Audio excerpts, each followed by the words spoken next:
நம்ம இன்றைக்கி சாம்பார் சாதம் தான் செய்ய போகிறோம். அது தேவையான பொருளுங்க: மிளகு, சீரகம், சோம்பு, வெந்தயம், பட்டை, லவங்கம், ஒரு கிராம்பு, காஞ்ச மிளகா, கடலைப்பருப்பு, துவரம்பருப்பு, இதெல்லாம் போட்டு இப்போ நம்ம வறுத்துடுவோம்.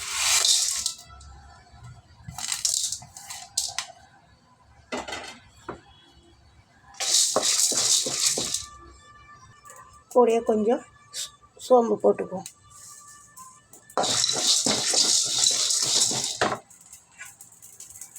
தேங்காய் ஒரு சில்லி எடுத்து வச்சுருக்கேன், அதையும் போட்டுக்குவோம்.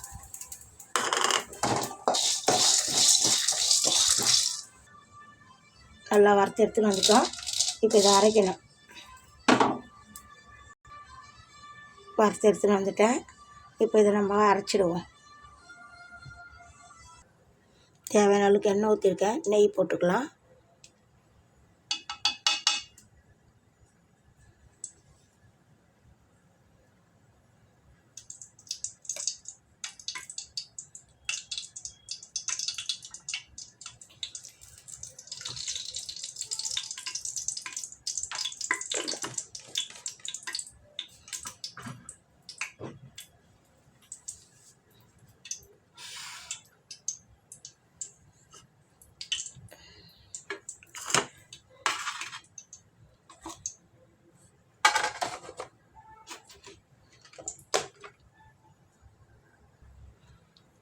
சும்மா ஒரு பட்டையை உடச்சி வச்சுருக்கேன், ஒரு கல்பாசி வச்சுருக்கேன், அதை போட்டுக்கலாம்.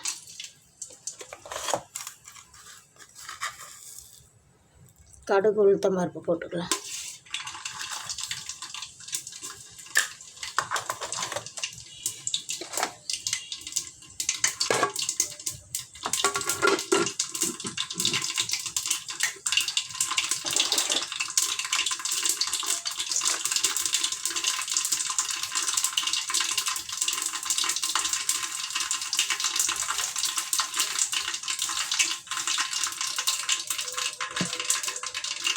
கடுகு பொரிஞ்சு வந்துடுச்சு. சாம்பார் வெங்காயம் கொஞ்சம் எடுத்து வச்சுருக்கேன், அது போட்டுக்கலாம்.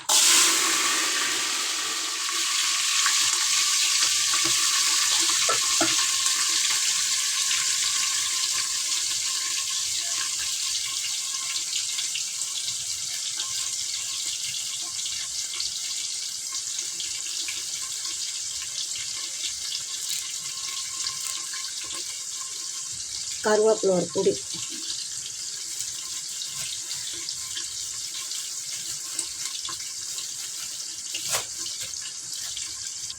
கூடயே கொஞ்சம் காஞ்ச மிளகா, குண்டு மிளகா எடுத்து வச்சுருக்கேன், அதையும் போட்டுக்கலாம்.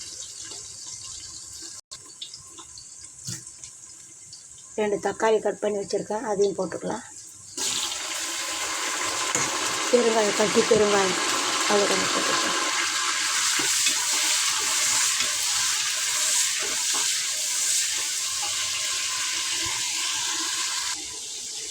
எல்லா காயிலும் ஒரு காய் எடுத்து வச்சுருக்கேன், வெட்டி கழுவி வச்சுருக்கேன்.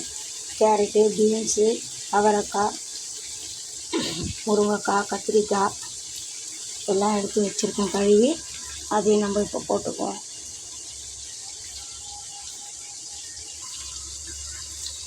எல்லா காயும் எடுத்து வச்சுருக்கேன், இப்போ நம்ம அதில் போட்டுருவோம்.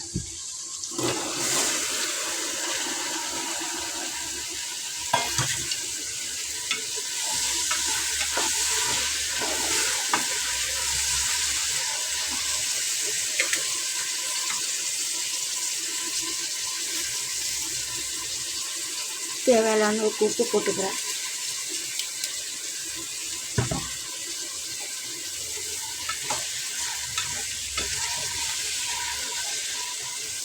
காய் கொஞ்சம் நேரம் வதங்கிட்டோம், அப்படி மசாலாலாம் சேர்த்துருவோம். இப்போ காயாக்கூடியே நம்ம சாம்பார் பொடி போட்டுக்குவோம்.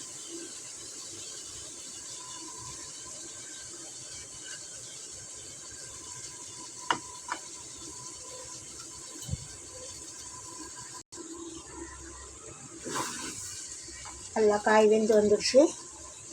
இப்போ நம்ம இந்த அரைச்சி வச்சுருக்கிறதே எடுத்து போட்டுருவோம். பருப்பெல்லாம் அரைச்சில்ல, அதை போட்டுருவோம்.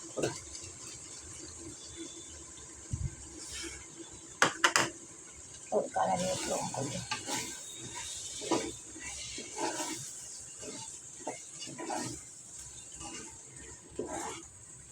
மசாலாலாம் போட்டேன், எப்படி இருக்குது பாருங்கள். அப்படியே கொஞ்சம் நேரம் சிம்மில் இருக்கட்டும். 2 டம்ளர் அரிசி எடுத்து நல்லா ஊற வச்சு வச்சுருந்தேன் 1/2 மணி நேரம். அதை இப்போ நம்ம சேர்த்துருவோம்.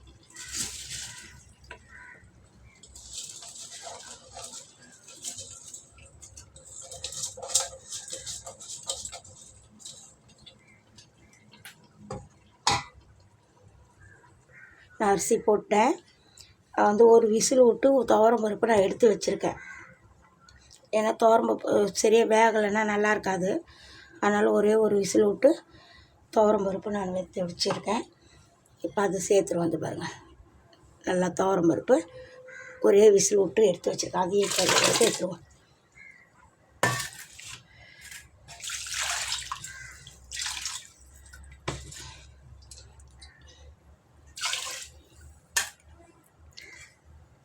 தேவையான அளவுக்கு தண்ணி ஊற்றிக்கலாம்.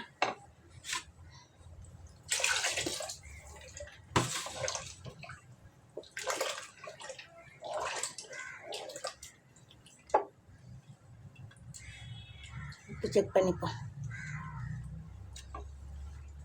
கரெக்டாக இருக்குது. கூட கொஞ்சம் புளி தண்ணி ஊற்றிக்கலாம் கொஞ்சமாக.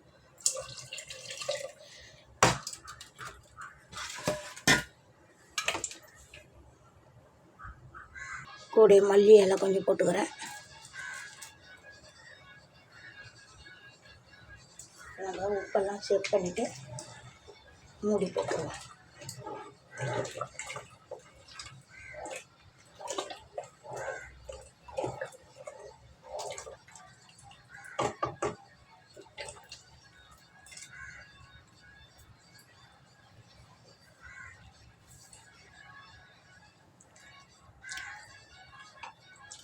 உப்பெல்லாம் கரெக்டாக இருக்குது. காரங்கரம் எல்லாம் பக்காவாக இருக்குது.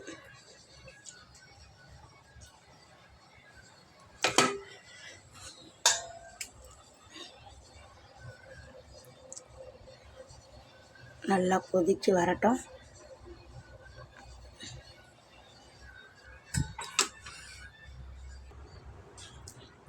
சாம்பார் சாதம் இறக்கிட்டோம். என் வீடியோ பிடிச்சிருந்தால் லைக் பண்ணுங்கள், ஷேர் பண்ணுங்கள், கமெண்ட் பண்ணுங்கள். மறக்காமல் சப்ஸ்கிரைப் பண்ணிவிடுங்க.